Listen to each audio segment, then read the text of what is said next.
이제 마지막으로 우리가 정말 지금 현재도 지금 계속 확진자가 이렇게 장기 요양 노인 요양 시설에서 발생하고 있어서 이곳에 근무하고 있는 우리 동료들이 많이 힘들어하고 계십니다. 코로나 발생 이후에 거의 정말 사회적 거리두기에 정말 예방에 앞장서고 계신 우리 분야입니다.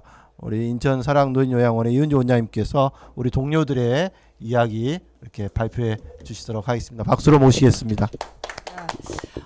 앞서 소개에서 말씀하셨던 것처럼 코로나19는 아직 진행 중이어서 이렇게 나와서 사례 발표를 하는 것에 대한 부담이 좀 있었습니다. 그런데 아무리 코로나가 심각해도 운영을 중단할 수 없는 요양원의 이야기를 누군가는 해야 되지 않을까 그런 생각이 들었고요.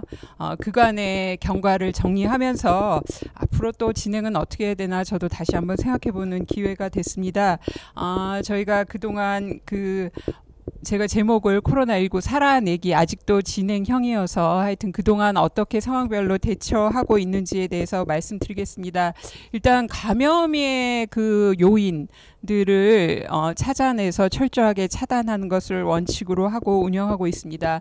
먼저 면회 및 외부인 차단의 외부인 출입 제한 경과에 대해서 말씀드리면 일단 1월 23일 날 면회 시 유의사항에 대한 안내문을 발송했습니다. 이 코로나가 시작되고 바로 딱 문을 걸어 잠그기는 우리 어르신들의 일상에 가족들의 면회가 어떻게 보면 제일 큰 삶의 활력소이기 때문에 그걸 딱 문을 걸어 잠그기는 좀 조심스러워서 1월 13일 날 일단 면회 시 유의사항에 관한 안내문을 보호자들에게 보냈습니다. 소규모로 단시간 면회를 진행해 줄 것에 대한 당부를 했고요. 1월 28일 날 그러니까 1월 23일, 24일 요때쯤 코로나19의 단계가 주의에서 경계 단계로 올라가면서 전국의 확진자가 4명 지금 생각하면 굉장히 적은 인원인데 그때는 굉장히 사실은 심각하게 느껴졌고요. 그래서 면회 시 유의사항을 2차 발송했습니다. 이때도 면회를 완전히 제한하지는 못하고 부득이한 경우에만 면회를 하시도록 그렇게 보호자에게 안내문을 보냈고요. 저희가 이 단계에서 이미 보호자를 제외한 외부인 그러니까 자원봉사자나 뭐 외부 강사들의 출입은 다 전면 중단된 상태였고요. 저희가 이제 전면적으로 면회를 금지한 것은 2월 7일 날 이때 인천 송도 아울렛이 확진자의 이동 경로에 포함되면서 굉장히 심각하게 우리 지역으로 코로나가 오고 있구나라는 생각이 들어서 이날부로 면회를 전면 금지했습니다. 그 이후로 계속 면회는 금지된 상태에서 지냈는데 인천시에서는 이제 어버이날을 지나서 5월 18일부터 24일까지 일주일 동안 한시적 면회 허용 지침을 내렸었는데 잘 아시는 것처럼 이태원 클럽발 지역사회 감염이 인천에 굉장히 심각하게 확산되면서 이때 면회는 다시 진행되지 못했고요. 지금 현재 7월 2일 날 중앙대책본부에서 비접촉 면회 허용이 발표되면서 지금 이제 사전 예약제로 해서 면회를 일부 진행하고 있고 이제 저희도 지금 예약을 받고 준비하고 있습니다. 방역물품 관련한 대응책입니다. 방역물품에 대한 기본 원칙은 저는 충분히 확보해서 기관에서 무조건 지급한다는 것을 원칙으로 해서 제가 코로나 터지자마자 2월 5일 날 딱 그 요양원 입구에다 마스크 갖다 놓고 공지사항을 낸 거예요. 자, 퇴근할 때 2개씩 가져가세요. 하나는 퇴근용으로 하나는 내일 출근용으로. 그렇게 해서 직원들을 감염 확산의 경로로부터 보호해야 어르신을 보호할 수 있다는 생각으로 시작했는데 일주일 만에 중단했습니다. 마스크를 구할 수가 없어서 잘 아시는 것처럼 여기저기 보내는 데서 마스크 값이 계속 환불되면서 출퇴근용 지원은 중단했고요. 그 대신 원내에서 쓰는 마스크는 뭐 그때나 지금이나 직원들에게 1인 1매 덴탈 마스크를 지급하고 있고요. 그 다음에 근무 중에 오염이 되면 다시 교체해주고 있고 어르신들을 모시고 나가는 이제 외근 시에는 KF94를 어르신과 동행하는 직원들에게 원에서 지급하고 있습니다.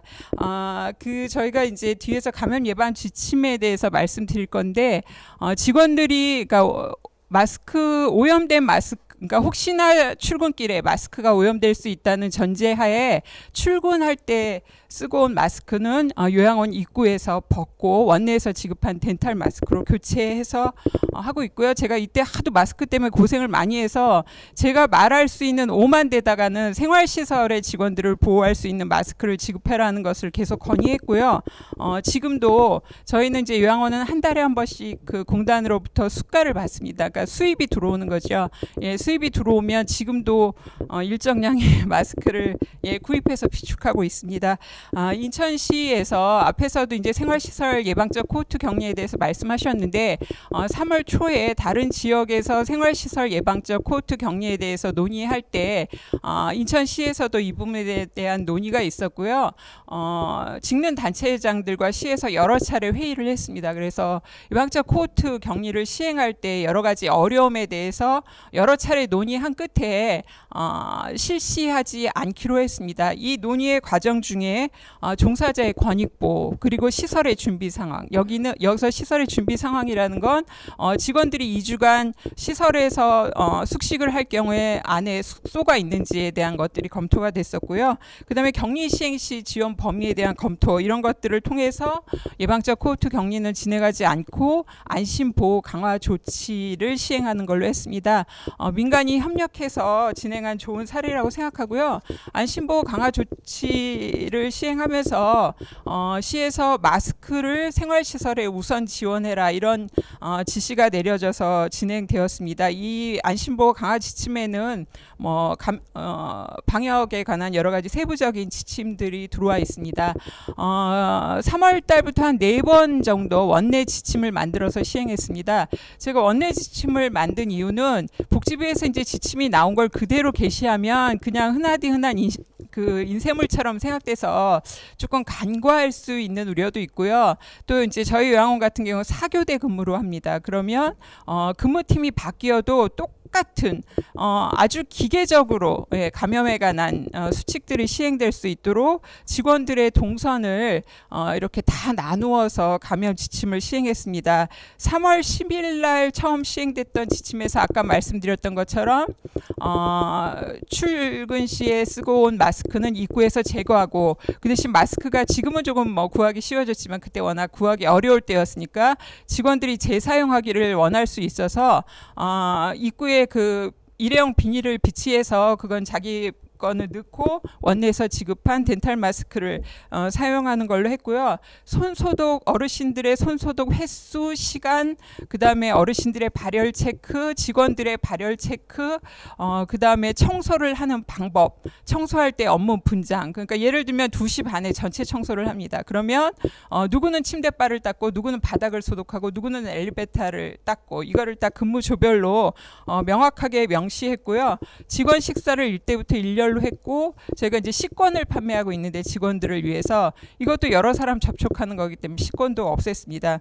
그리고 직원들을 동선을 세분화해서 곳곳에 소독제와 소독수를 비치했습니다. 예를 들면 입구에 손소독제와 소독수가 있으면 손을 닦고 몸에 그것을 뿌리고 들어오고요. 엘리베이터 앞에 또 엘리베이터 안에 그래서 엘리베이터를 타는 사람마다 닦고 소독하고 나올 수 있도록 했고요.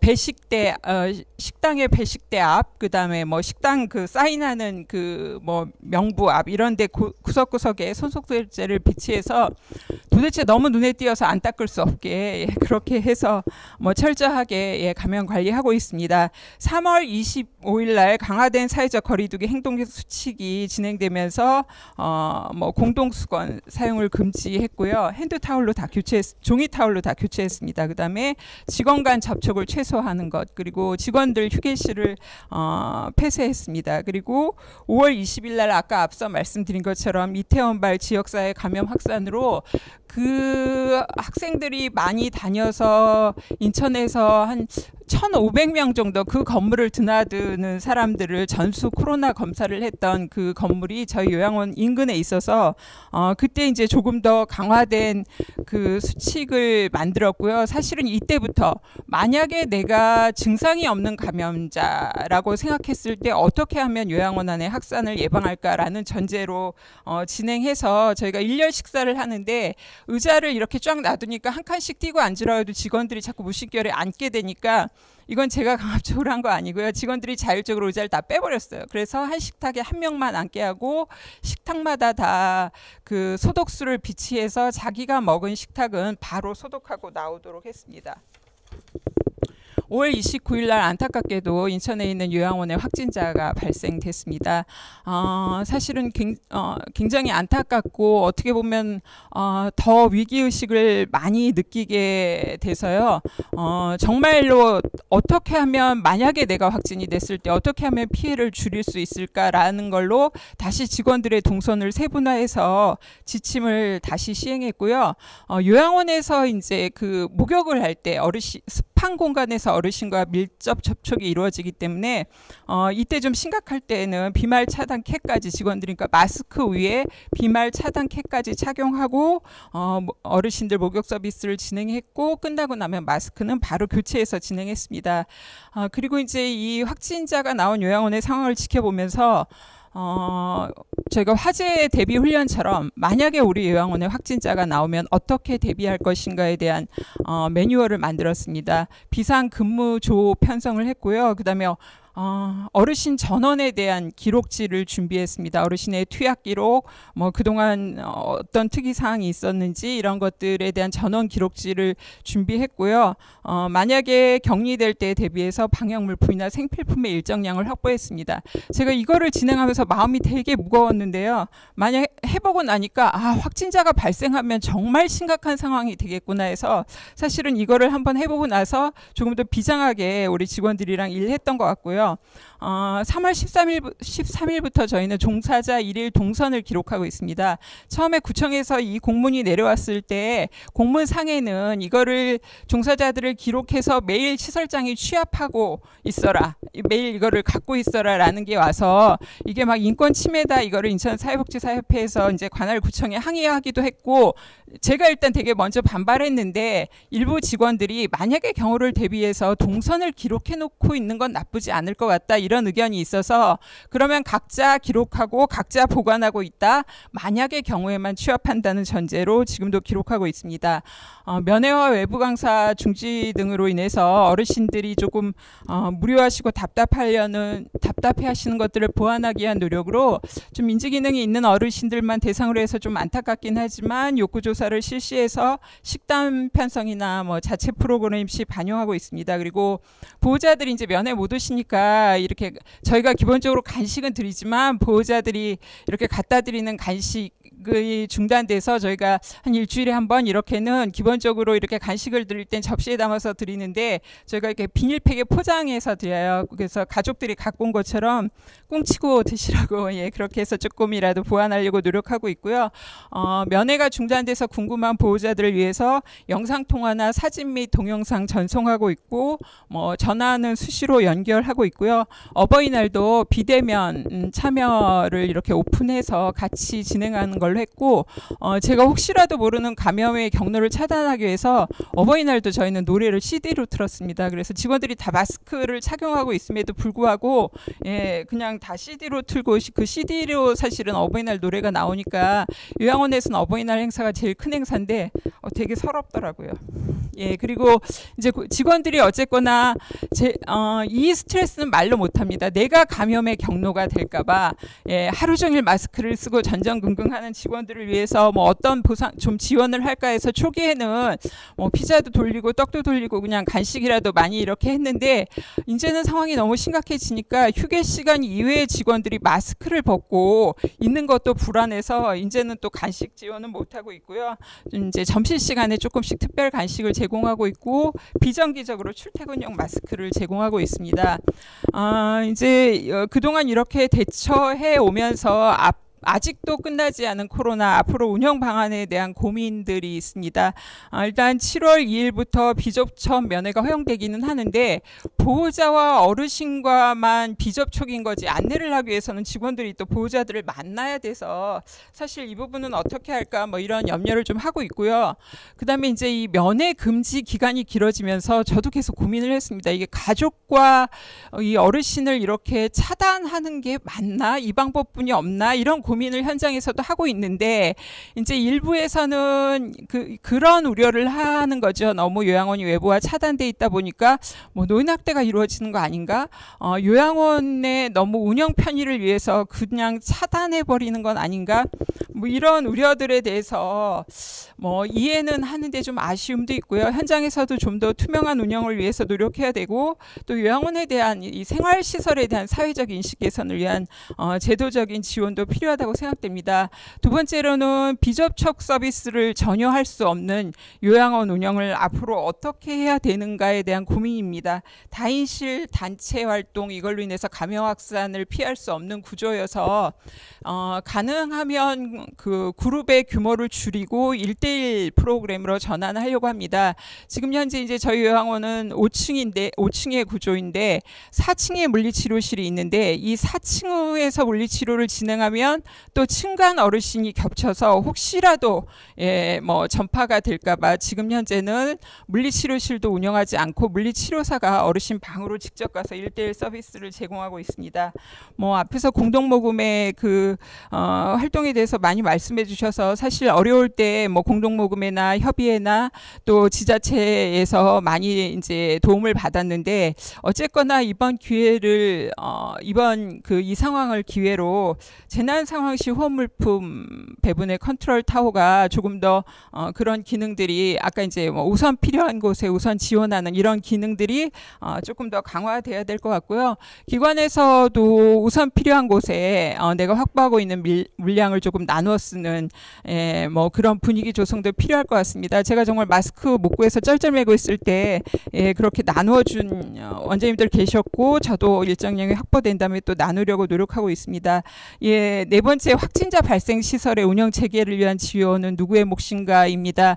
확진자가 발생한 시설이 코호트 격리를 하는 것은 1인실로 이제 다 어르신들을 이렇게 분산하면서 그 안에서 서로 감염이 되는 것을 예방하는 의미도 있지만 그 안에 있는 감염원이 밖으로 나오는 것을 지역사회로 나오는 것을 막는 기능도 저희가 하고 있습니다. 그래서 이 확진자 발생한 시설이 감염 예방 수칙을 다 지켰음에도 불구하고 확진자가 발생했을 경우에 어떤 사회적인 낙인보다는 이 시설이 코호트 격리를 잘 진행해서 더 이상의 확산이 되지 않도록 하는 좀 더 체계적인 지원이 필요할 것 같습니다. 다 고민하고 계시겠지만 일회용품 사용이 계속 증가하는 부분에 대한 또 고민을 가지고 있습니다. 저는 코로나19가 시작되면서 14일 단위로 생활을 끊어서 이렇게 생각하는 습관이 생겼습니다. 이제 자가 격리 기간이 14일이기 때문에 그렇게 생각하게 된 것 같습니다. 저는 수없이 많은 코로나 의심 증상에 시달리면서 살고 있는데요. 늘 너무 긴장하고 있기 때문에 그래서 만약에 내 몸에 이상이 있을 경우에 14일 이내에 내 생활을 생각해 보면 그것이 아무것도 이상이 없었으면 나도 안전하고 우리 어르신도 안전하고 우리 가족도 안전하겠구나 이런 마음입니다. 지난주에 이제 광주 지역에 또 어려운 상황이 돼서 확진자 발생해서 또 이렇게 코호트 격리 들어간 시설들이 있는데 코호트 격리 중인 기관의 14일을 응원합니다. 그리고 우리 모두도 그렇게 14일씩 안전하게 살아서 이 어려운 상황을 무탈하게 다 지나가기를 기원하면서 제 발표를 마치겠습니다. 감사합니다.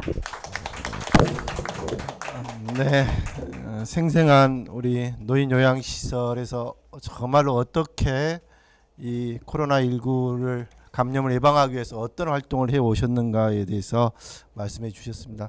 이런 노력들이 정말로 하나로 모아져서 정말로 우리가 전 세계에서 노인 장기 요양 시설, 노인 요양원에서 사망률이 가장 낮은 비율을 그리고 어떻게 보면 K 방역의 가장 성공적인 현장이 노인 요양원이 아니었나 이런 개인적으로 그렇게 평가를 해 봅니다.